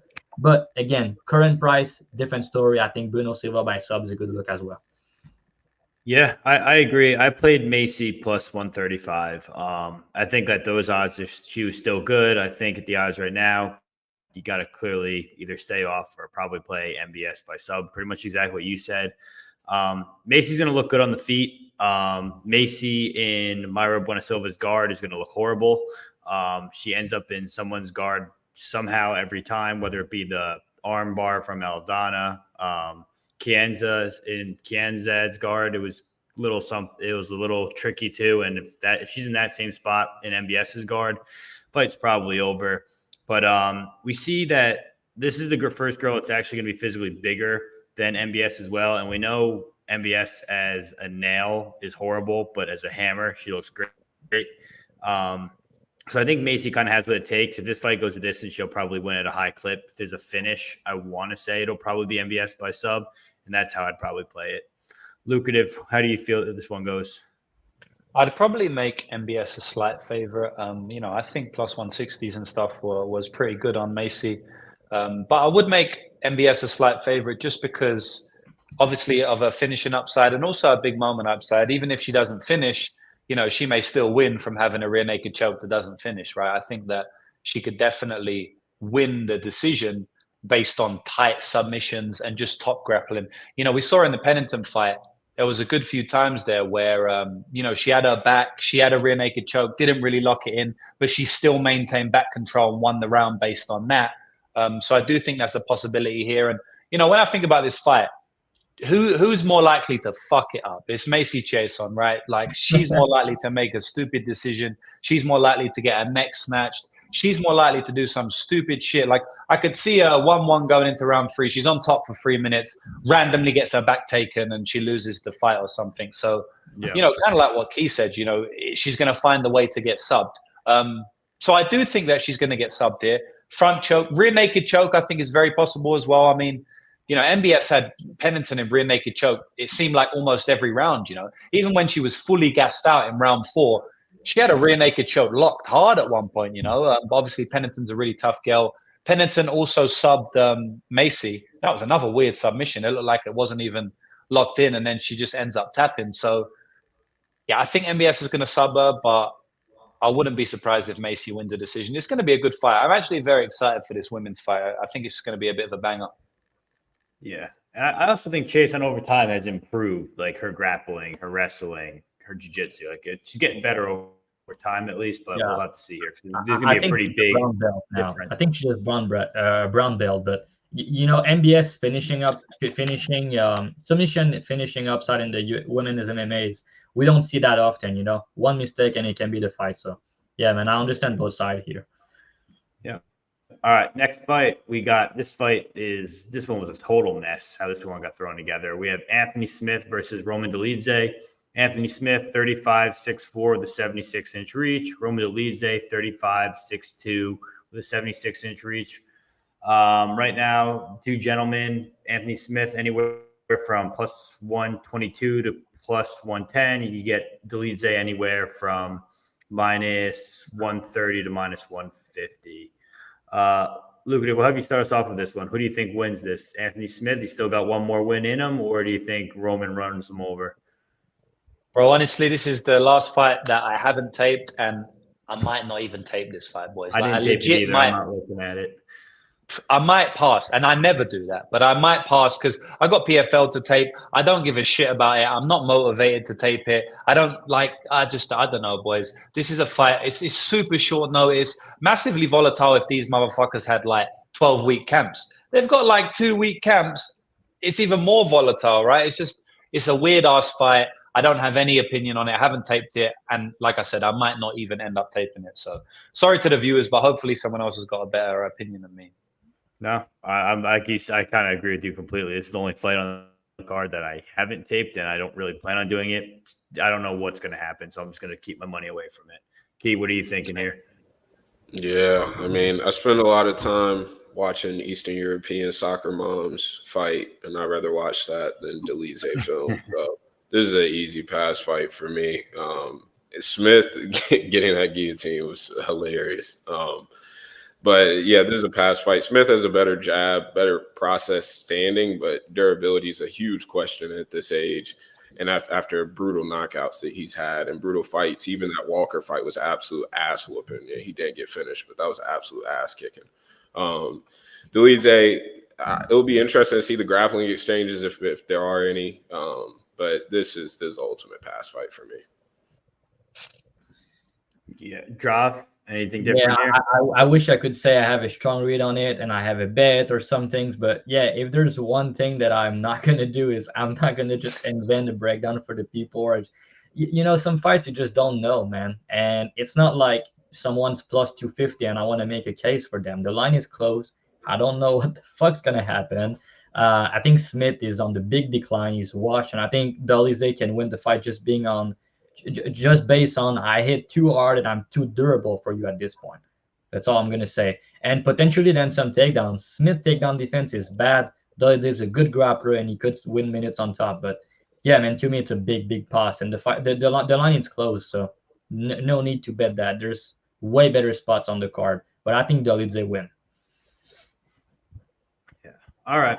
Next fight. Brian, this is the co-main event. It also seems to be, people's Twitter fight of the week. It's Brian Ortega versus Diego Lopes. Brian T-City Ortega, 33, 5'8", with a 69-inch reach. Diego Lopes, 29, 5'11", with a 72.5-inch reach. Right now, odds on these two gentlemen, you can get Ortega anywhere from plus 120 to plus 130. You can get Lopes anywhere from minus 135 to minus 155. Drav, break this down for us. Does T-City have what it takes to get this win before he goes up to 155? Or do all these interviews this week with, he's already planning to move up. He has a fight booked at 155 ready to go. He just took this to help save the card. Where do you stand on this one? Yeah, I hate it.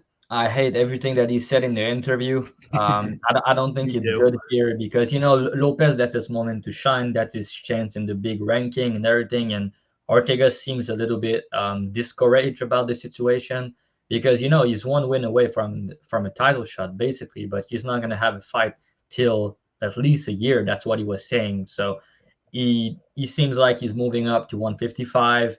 And Lopes is a guy that you want to be focused to fight. He's a super dangerous guy, big power on the feet, very good BJJ. And man, I hope they grapple. I really hope. I don't really, when we see, for example, wrestler versus wrestler, Colby versus Usman, they stand and bang and it's a good fight. But I really want to see the grappling exchanges between these two.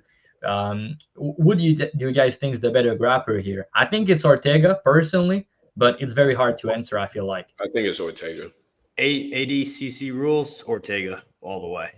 Let's say MMA. For MMA, what do you think is the better grappler overall? I'm going to still give Ortega, but a lot less of an edge. What about you, James? It's, grappling in terms of what? Top control, submission, guard, sweeps. I think Lopes is a little bit more tricky. I think he's way more likely to get submissions from his back. I know we got T-City, but I do think Lopes has got way more of a tricky guard, to be honest. I think he's better from his back, more dangerous. Top control, grappler, takedowns and stuff, definitely T-City. Yeah. I think, if they was to go together, I think it'd be one of them ones where Lopes would probably be trying to submit him more. He'll throw up more submission attempts, but T-City, I believe, would be able to neutralize it all and maybe eventually catch him. So yeah, I'm going to go with Ortega, but I do think, it's close, right? Lopes is better. I think Lopes is better at a couple of things. Yeah. But I think overall Ortega is for sure, yeah. Yeah, but you're making some good points, and that's kind of the reason I like Ortega is I think he's the better wrestler of the two, the more likely of the two to shoot takedowns and win minutes on top. Lopes is very crafty off his back, but I really don't see him submitting Ortega off his back, I don't see that happening. So I think Ortega is the more likely of the two to win minutes on top.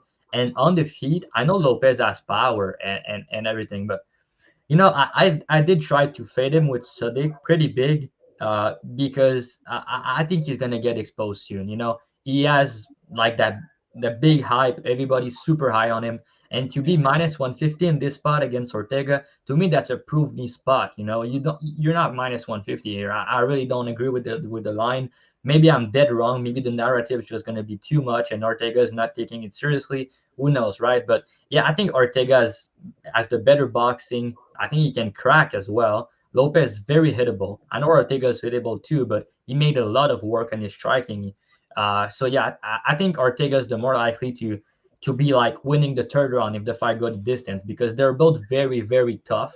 But yeah, I think he's more likely to win round 3. I think I trust him more as the fight goes on. I've seen Lopes slow down on the regional. I've seen him get him taken down, accepting bottom position. The Brito fight, for example, on Contender, people probably don't watch that back, but if Brito was able to control him on top, why not T-City, So yeah, man, I think Ortega is gonna win this fight, probably by decision, but a finish would not shock me. I hope they grapple. It's gonna be a fun fight, man. But if they stand and bang, it's gonna be fun too, So yeah, man, I think Ortega take this one. Lucrative. What do you think about this one? Who do you think wins this one in the UFC co-main event? Non-grappling. Yeah, so I know both of these fighters very well. I've bet on both of these fighters massively. Ortega is always going to be my boy because I won a $40,000 parlay last time he fought, just a 2-legger. Ortega rounds 3 and round 4 finish, and Brandon Royval via points. It was like, I remember that. Shout out to you for that one, bro. Big thank you, bro. that was a huge one. That was a legendary bet. And I don't know if you remember, but before the fight, as Bruce Buffer was introducing him, he rolled his ankle. And I had big bets on him. I had bets on him to win in round 3 and round 4. I had him in that parlay, and I had his money line. And I was like, no way. And what was crazy? I bet on Eric Silva against Naimov in the same card, and he fucked his leg as well. And then he got finished via TKO doctor stoppage. So I fought 2 times on the same card. That's just MMA. James, we got him back though. Lima sub 3 against Naimov. Yeah. Say no more. That was an epic one, bro. We both cashed that, but. He's always going to be my boy, right? Because he did that for me. He's cashed me a few tickets before as well. Pre-fight, pre-tape, I thought I was going to bet Ortega here because, and I've bet on Lopes a lot, man. I bet Lopes against Sabatini. I bet Lopes against Gavin Tucker. I like Lopes. He's a good fighter, but he's lost a lot of fights, right? First of all, like Lopes is seen as this fucking unbeatable guy. The guy's got 6-7 losses, right? And I know a lot of them were early in his career, but he lost to Nate Richardson in a fight that maybe he shouldn't have lost, to be honest. But he did lose that fight. And Nate Richardson ain't a great fight. And that was recent. And then Brito fight he lost, Evloev fight he lost. So the guy's lost a few fights, right? If he isn't finishing in round 1, he ain't really, dominating too many fights. But once I watched the tape and once I put everything into the pot about Ortega moving up and stuff, I thought to myself, it's going to be a close fight. I think that Lopes is just going to have more big moments and win the fight on that. I really do. I think it's going to be a close fight, but I think Lopes is going to land the more eye-catching shots. I think they both have an elite chin, but I think Lopes is going to land bigger shots. I just see that happening. And then I think Lopes is going to lock in some submissions that the crowd's going to start screaming about. And I don't think he's going to submit Ortega, but I think that could win him the round. If Lopes has got a locked-in triangle choke or some shit, and he holds it for a minute, that could win you the round, right? You have to remember that as well. Submission attempts can win you rounds. So I think that Lopes is going to edge this one, but there's no way I would bet him. It is a prove me spot. If I was going to play anyone, honestly, it probably would be Ortega at plus money. But I'm going to say that Lopes wins the fight. Decision, I think. Okay. Key, how do you think it goes? Yeah. First, I think we have like close to 40 live viewers. Make sure y'all hit that like and subscribe button. But this is Ortega spot for me. I got plus 140. Actually, I think it might have been plus 145. But yeah, regardless, I think this is Ortega spot. I have to give the wrestling and top time upside to him. Yeah, I like that also. Ortega live bets will potentially look good. I tried to fade Lopes last time out. We saw how that went. Tough L, but I'll gladly take Ortega here, even though I'm not a guy that's high on Ortega. I think levels of competition is just insanely different. I know Ortega isn't the most consistent fighter in the world, but I mean he's facing top level guy after top level guy. I think the Ortega on the feet and his boxing is not as bad as we think it is. And in reality, both of these guys are somewhat punching bags, if we're being completely real. I don't rate either as this like defensive mastermind on the feet. So this is going to be a fun fight. Plus 145, I'll take the guy who's been fighting a higher level of competition more consistently and has top time upside, and I think is going to be the better wrestler here. So this was an easy hit for me. All right, let's go to our main event. Actually, I don't even know if I went. I played Brian Ortega as well, plus odds. Just big step up for Lopes. This is going to be an interesting one. It's probably going to be pretty close too, but I'll take Ortega at plus odds. Main event, Alex Pereira versus Yuri Procházka. Alex Pereira, 36, 6'4" with an 80-inch reach. Yuri Procházka, 31, 6'3" with an 80-inch reach.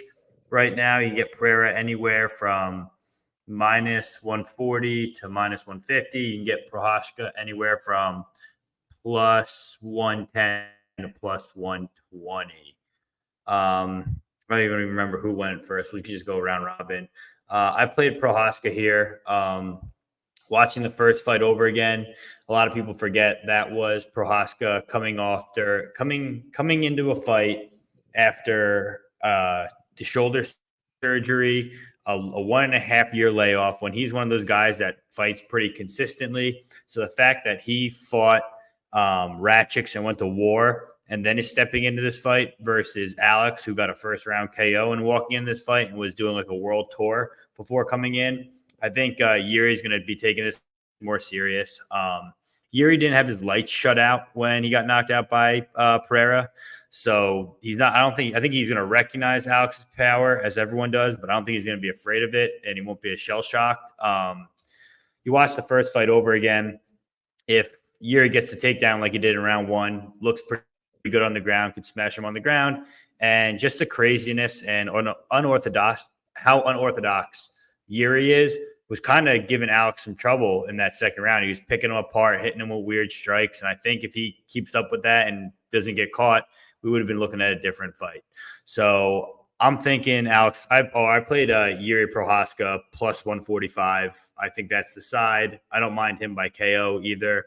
I think this is kind of where Yuri kind of gets his belt back. Lucrative, how do you think this goes? Yeah, I think very volatile fight for me, probably around 50-50 I would line it. So yeah, I guess there's some value on the plus money side, but personally it's not enough for me to bet it. You know, what is it now? Like plus 120. If I'm saying it should be plus 100, I'm not really interested. Yeah, I think, you know, it's funny because Jury was winning most of that fight last time out outside of the calf kicks. You know, that was really all it was from Alex. It was just some calf kicks. He was losing in the boxing. He was losing in the clinch.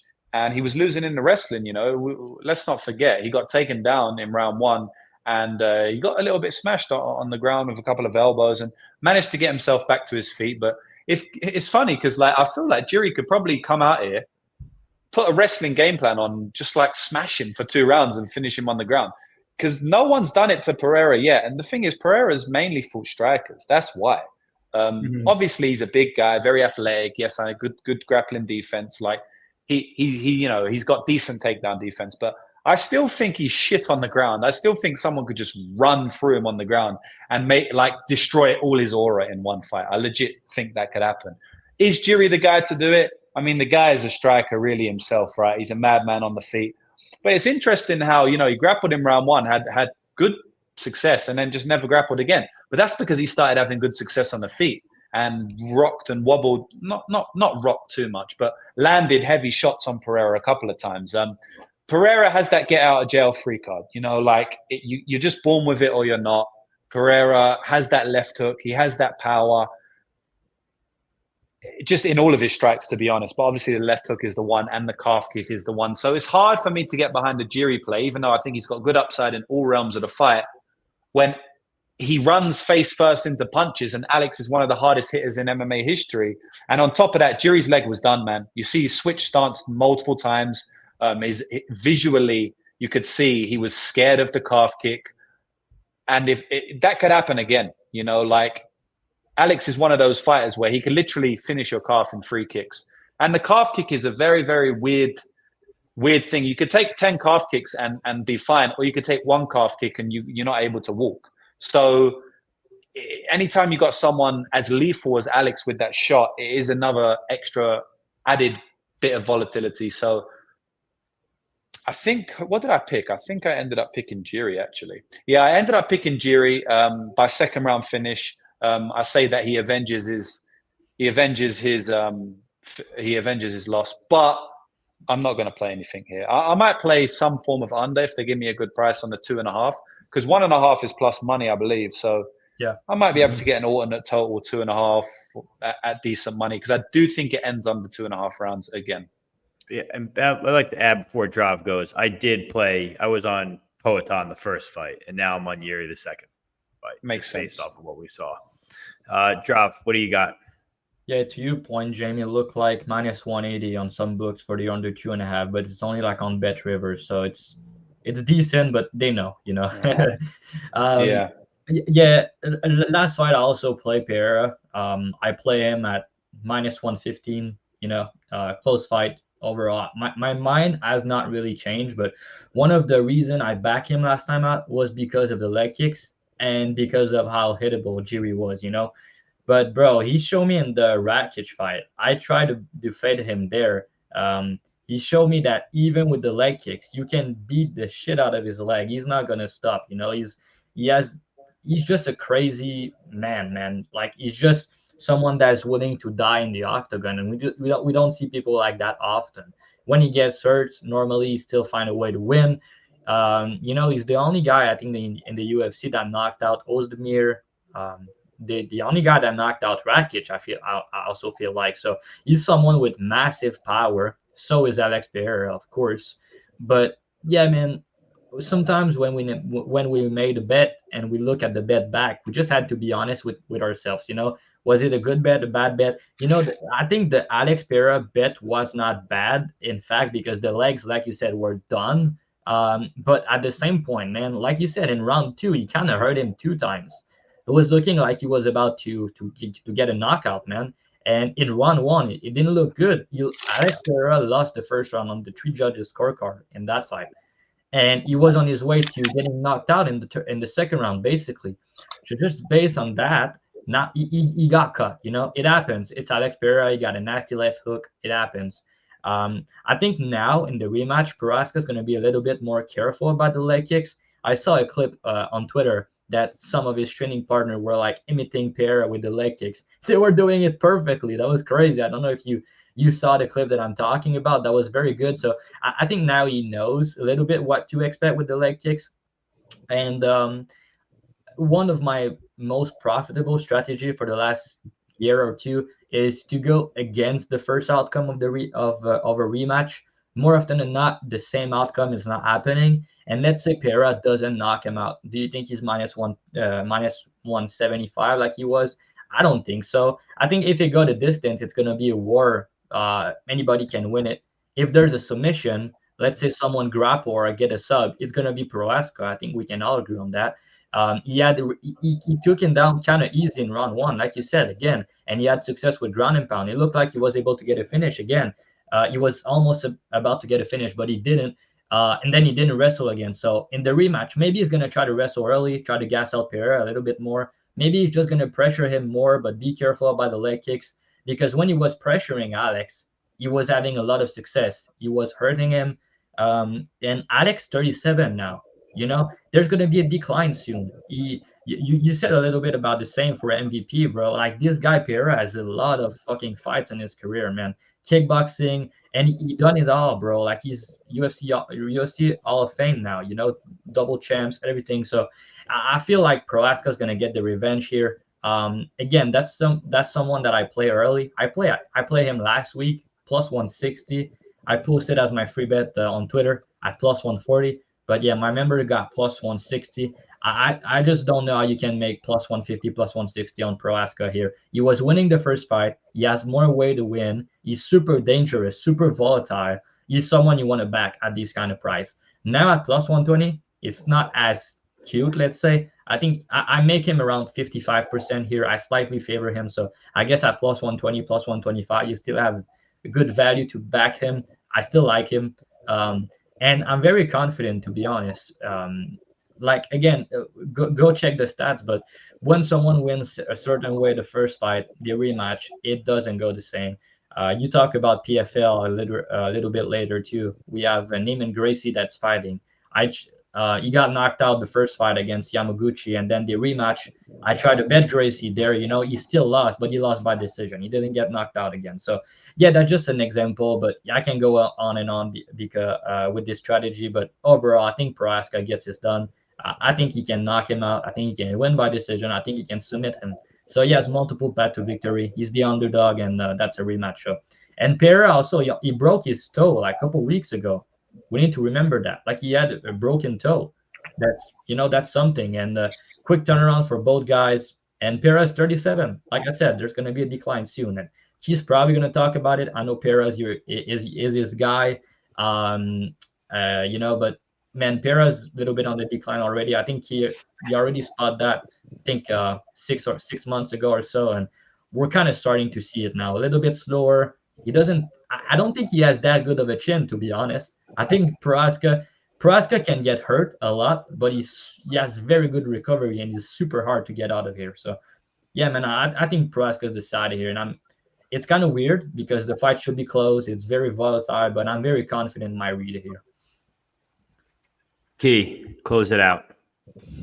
Yeah, I'm a Pereira guy, but here I bet him very big against Yuri the first time out at minus 115. And I say that I probably would not make that bet again if I'm being honest, but at that big of a bet on it. I've gotten almost every Pereira fight right besides the last one. I mean, it truly is crazy. This is not the same guy that was Glory double champ. I don't think that this is the same guy athletically. He's getting tagged. There's no secret. I mean, he's definitely getting tagged. It's just a matter of when the chin is just going to finally go away. It could be this fight. It could be the next. Personally, for me, this is a pass.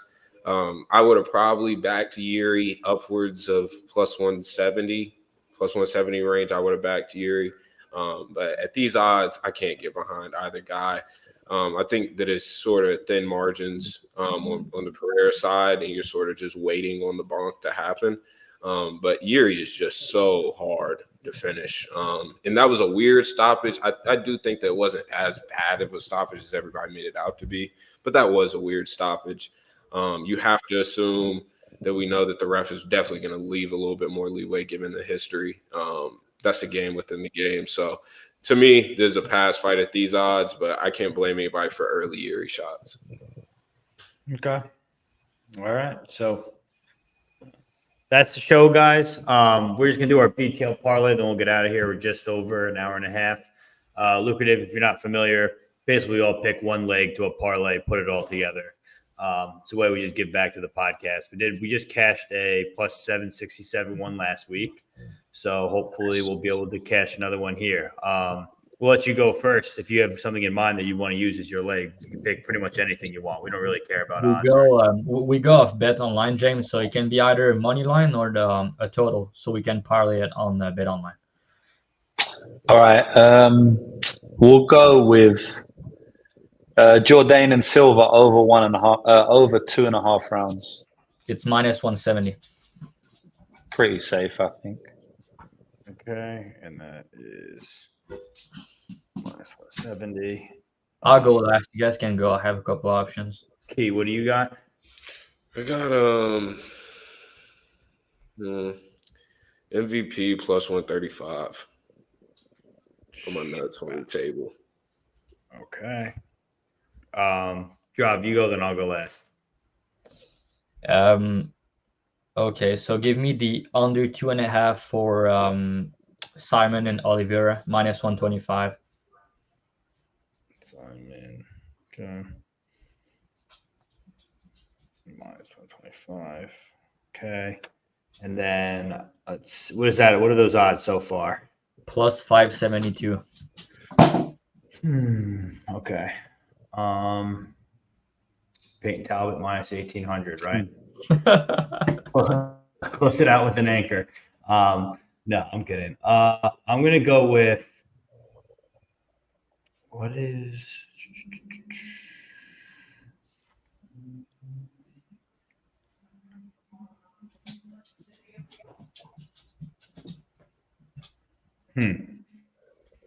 What do you guys think of the over 1.5 in Buday or Arlovski? Is that what the line is given? Are they giving an over 1.5 or 2.5? No, it's 2.5. Yeah. Give me the over in that fight, minus 180. Over 2.5, minus 180. Okay, so it's plus 945. Okay, that's 945. Yeah, man, it's the over 2.5 for Silva and Jourdain, minus 170. MVP plus 135. The under 2.5 for Oliviera and Simon at minus 125. And then the over 2.5 for Arlovski and Buday at minus 180. Give you plus 945. So I'm going to lock it in right now. Whenever I'm doing my picks, I'm looking at the fight odds, just like trying to see what I'm going to pick, and I can feel him looking at me through the screen without even having it pulled up. What I know what he's looking like when I look at my parlay legs. He's always going with these juice lines. James, almost every week, not every week, but sometimes we're catching like the 2-3 legs that are plus 150, plus 120, and then the last leg is pegged with a minus 300 something, and then he loses. That's why. But yeah, man, this one's a badass parlay. We just cashed one last week. Will be great to cash another one. All right. So yeah, I'm gonna play it now. All right. I'm gonna play it right now. Perfect. So again, we got under 2.5 for Simon Oliveira. We got MVP plus 135 money line. We have over 2.5 Buday and Arlovski minus 180. We have over 2.5 Silva Jourdain minus 170 for a total of plus 945. All right. Done. Went against the Garry pick, but it's all good. I didn't bet him, so I can root for my boy now, which is good. We also all said sub, and I went over 2.5 with Buday and Arlovski. So it's just one of those said Arlovski decision, no? Yeah. I said decision. It's all right, bro. We're gonna get that decision. The old man's gonna do it one more time. I hope so. All right, that'd be good to see him close this out on a win too. That'd be nice to see. You don't see those fairy tales often. Again, Lucrative, thank you for joining us, guys. If you could like, comment, subscribe, we appreciate all you guys. We appreciate the support. We do this every week. We're happy to help you guys. That's all we ask for in return. Real quick, Lucrative, you want to give out your info, where people can find your picks, everything like that? Yeah, man. Thanks for having me on, boys. I watch you guys. I think it was last week or the week before. It was a fun show. So happy to be on, bro. Definitely do it again sometime. So just hit me up whenever. And yeah, just go. You can just follow me on YouTube. Everyone's on YouTube right now. So I got my Parlay Madness show coming in a couple of days, and I might be doing it live with somebody live. So that should be fun. I'm just trying to figure it out because there's a few people out here in Vegas. So Parlay Man is coming in a couple of days, and good luck to everyone in the chat as well as you boys. You got it. Appreciate it. Key, drop wherever they could find your picks. All right, so Dravy_ on Twitter. That's where I post everything. I post a free bet every week on my Twitter, but you can sub to my dog club where you can get all the bets, all the breakdowns. You guys already know. Plus 16 unit last week, crazy week. We'll try to do it again this week. And yeah, man, I hope we can continue the win streak. You know, I'm up 55 or 56 unit this year, which is crazy. We're only in not even in July yet. So yeah, let's keep the train rolling and let's cash. I hope you have some fun, James. At the fight this week, you're in Vegas, right? So Yes, sir. Imagine MVP knock him out cold for you live. You know? Yeah, that'd be epic, bro. That'd be epic, man. We'll see. Thanks what for do you joining. got? It was fun. Yeah, key 3 picks, up over 50 units this year. Prize picks, book bets, underdog fantasy slips, live bets in the Discord, DFS cores, exclusive community chat in the Discord, a lot of smart minds, plus EV betting on all different sports in the Discord. DM me for a free month trial, or you can get 50% off your first month if you click the link in my bio right now on Twitter. So yeah, come have some fun with the guys. We got a huge slate: Invicta FC, my Super Bowl, my real card of the week, low level women's MMA. It doesn't get any better than that. So come join and make some money with the guys. Again, I'd like to thank you guys all. We hit 200 subscribers this video. We've only been doing this 6 months on YouTube. This is actually 6 months going, so we're not even done with the full year. We're already at 200. Hopefully, we continue to grow. I'm Pegasus Picks. You know, guys, my picks are always free. They're in my Telegram. We're up over 25 units now after a big slate last week. The picks will always be free. I like giving back to you guys. I like doing the show. This is what I live for. So, guys, enjoy Lucrative. Thank you again for joining us. And let's all crush it this weekend. And we'll be back in 2 weeks for Denver. Peace, boys. The delay is always crazy.